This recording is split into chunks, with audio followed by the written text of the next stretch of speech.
Hi team, another Happy Thursday from me today, and each week on workout for totaling 30 minutes once you have through 3 rounds of 5 2-minute blocks.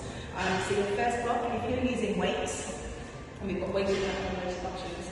So your first option for using weights, set the timer for 2 minutes, bring the elbows to shoulder height is a push press. So a little dip and a big drive overhead. You're going to take 15 reps of your push press.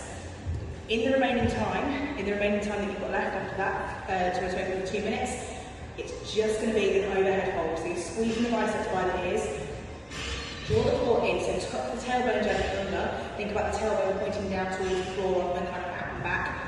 So tuck that tailbone under, and you're holding those weights overhead for as long as you can. So 15 push press, followed by a maximum effort overhead hold. If you are working without weights, you're going to take 15 pike press-ups. So we're focusing on the shoulders, hips are nice and high, drop the head down between the hands, and it's 15 reps, and then in your remaining time, a maximum pike hold. So bringing your feet as close as you can towards you, and as much of your body weight as possible, sending it forwards, so we're getting that work into the shoulders. So 15 push press or 15 pike press ups, and then maximum overhead hold, or that pike hold for the maximum amount of time. So just walk your feet a little closer to your hands, so you're really bringing that body weight forwards in that hold. So that's your first 2 minutes. So in your second 2-minute block, if you're using weights, you're going to take 15 suitcase deadlifts. So one weight in each hand, feet go right hip distance apart, and just coming down. And imagine that you're picking up a suitcase, so depending on how big your weights are, they might just touch the floor, but we're thinking about that hinge action from the hips. So we're pushing back through the hip joint, keeping the legs fairly long, and just a slight bend and getting into the glutes and the hamstrings. If you're not using weights, you're going to come down to the floor for your 15 reps. Find a hip bridge position, and then you're going to walk your heels away from you until you can't go any further, and then you're going to walk them back in, and out and in is going to be 1 repetition. So 15 suitcase deadlifts, or 15 walk your heels out, walk your heels back in, keeping your hips as high as you can. In your remaining time, so whatever you've got left after your 15 reps, it's just going to be a max glute bridge hold. So heels close to the hips, really squeeze the glutes nice and high, push the shoulders and shoulder blades down into the floor, and palms up towards the ceiling. So in the remaining time that you've got left, that hip bridge hold for 2 minutes. Deadlifts, walkaways, and then your hold for your block number 2. Your third 2-minute block, we're coming back into the upper body for this one. And when you are using, look like we're going to take a bent over ride. So feet under the hips, push the tailbone back, draw the elbows high and wide, shoulder blades come in towards your spine, 15 repetitions.